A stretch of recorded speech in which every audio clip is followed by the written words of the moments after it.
If you own a condo or townhouse in Las Vegas right now, this video could make you uncomfortable because the data we're seeing in this market right now tells a story that is concerning for condo and townhome sellers. Values are softening, days on market are climbing, and sellers are finding out the hard way that what worked 2 years ago to sell a condo isn't working today. Now I'm going to show you exactly what's happening, why it's happening, and what your options are if you're a condo seller. And stay with me until the end because there's something happening this August that most condo owners don't know about yet, and it could make everything I'm about to show you even worse. I'm Justin Bevins with eXp Realty here in Las Vegas. 23 years in the business, no hype, no BS, just what the numbers actually say. So let's get into it. Las Vegas real estate is not one market right now. It's two, and they're moving in completely different directions. On the single family side, the market is softening, but it's holding. Now in April 2026, the median sale price for a single family home was $473,875.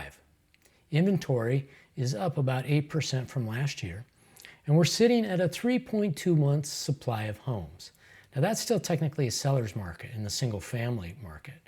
Homes are moving. 56.8% of single family closings in April happened in 30 days or less, right? So now let's look at condos and townhouses. Same month, median sale price $290,000, inventory up 7.9% year over year, and effective months of supply 4.8.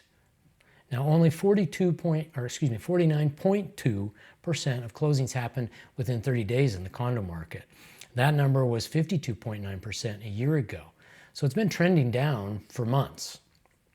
So two markets, one is bruised, the other is breaking down a little. Now most people look at that and say a few percent down, it's not a big deal, but a few percent down month after month starts to look like a sustained correction. And the difference matters when you're deciding whether to sell now or wait. Now this isn't a 1 month blip.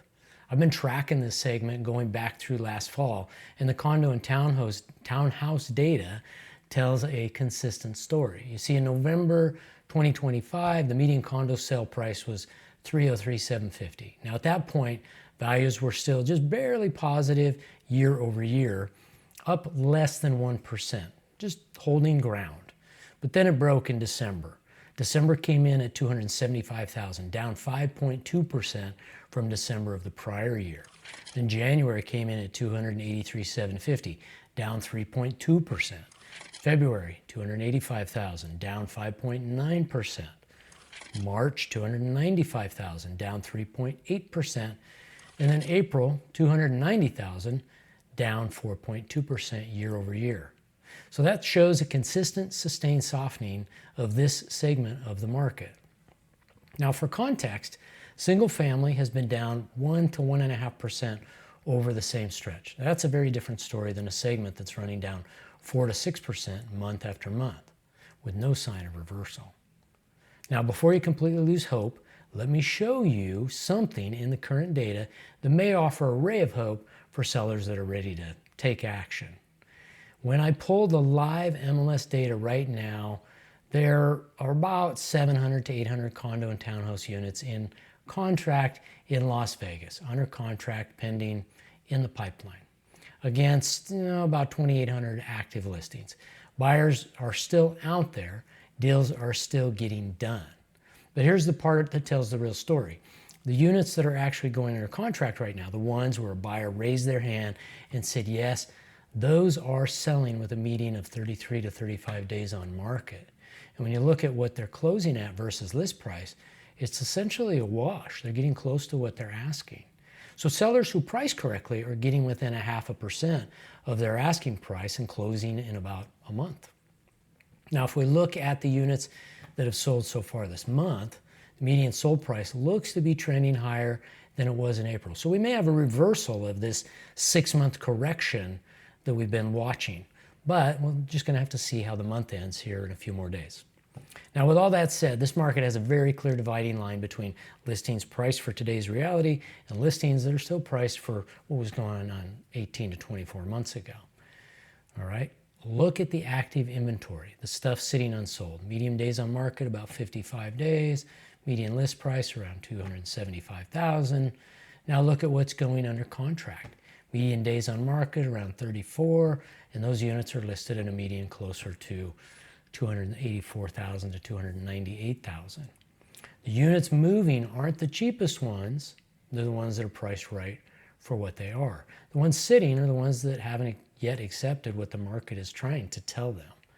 So there's a reason to be optimistic, but it comes with a condition. The correction that's happening isn't killing deals completely, it's just killing bad pricing strategy. And that's actually good news if you go in with a clear read on where your unit needs to be priced from day one.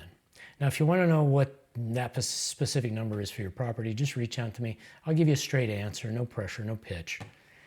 But let's talk about why the supply side of the equation isn't going to fix itself anytime soon.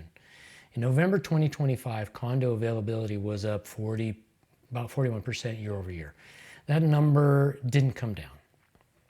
December was still up 32% over the previous year. January up 25% over the previous year. February up 24%. March up 16.5%. And as of April, we're still sitting at 7.9% more inventory than the same time last year. So that means that our inventory this year is higher than it was last year. So with about 2,600 active units on the market right now. Now at the same time, new listings keep coming in. In April alone, 1,000 new condo and townhouse listings hit the market. Sales were only 533 units in April. Now, May looks to be better, but it's still not going to be enough to soak up all that extra inventory that's in the market. So supply is currently outrunning demand by roughly 2 to 1 if you look at April's numbers. Think about what that means at the individual listing level.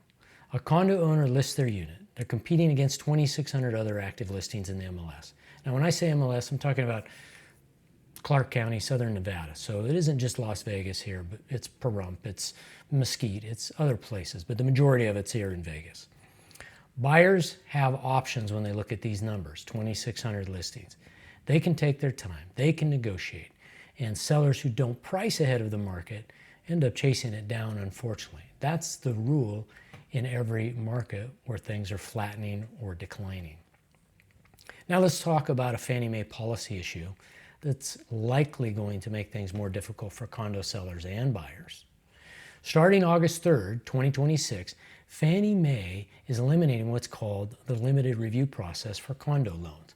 Now, up until now, some condo sales could move through with a simplified, faster approval, and that's going away from August forward. Nearly every condo purchase using conventional financing will require a full review, which means the lender digs into your HOA's financial health, reserve funding, insurance, delinquency rates, and building condition. Now, these changes are being made to help protect buyers and owners, and in some ways it's going to be improvement over the current policies that we've been working with. Now, in some cases, though, it's going to make it more difficult to sell condos. Now, there's also a reserve requirement change coming in January 2027. HOA reserve funding minimums are going from 10% of annual budgets to 15% of annual budgets for these HOAs. So associations that don't hit that threshold could lose warrantable status entirely. Now, if you're a condo owner, that could mean higher dues, assessments, or capital contributions potentially. Now, here's what makes this particularly difficult for individual sellers. You have no control over whether your HOA passes that review. Your unit could be in perfect condition, you could be priced correctly, and if your association is underfunded, has deferred maintenance or issues, or has too many delinquent owners, your buyer's loan could get denied. The deal falls apart and you start over with a listing that now has days on market working against you, and you're stuck with potentially just investors or people that are working with unconventional loan products. Now, this isn't hypothetical. It's a rule change with a specific date, August 3rd. And most condo owners in Las Vegas have no idea that this is coming. So let's pull this all together. You have 6 months of declining condo prices, inventory that's been elevated all year, a buyer pool that is active but selective, and a rule change in August that adds a new layer of complexity to every finance transaction in a condo building. The sellers winning right now are the ones who go in with a realistic price understand the competition they're up against, and move before August adds another variable that they can't control. Now, waiting has a cost. Every month of price decline is equity you don't get back at closing. And if your HOA has any financial vulnerabilities, the August rule change could affect your ability to close a deal at all, regardless of how well your unit is priced. So pricing strategy is everything in this environment. With nearly 5 months of supply and declining prices, overpricing a listing doesn't create a negotiating position, creates a stale listing. And stale listings in a buyer advantage market generate suspicion. Buyers assume something is wrong, they lowball, or they just move on. Now, I want to be clear about what this data does not say, because context matters. This is not a crash. We are not in free fall. Prices are down 4 to 6% year over year, not 20. There are buyers in this market. Deals are closing every day. Now, the single family market is a different story. If you own a house in Las Vegas, your situation looks meaningfully better than what I just walked you through. But if you're in a condo, proceed with eyes wide open. That's it. I'm Justin. I hope you enjoyed the video. We'll see you in the next one.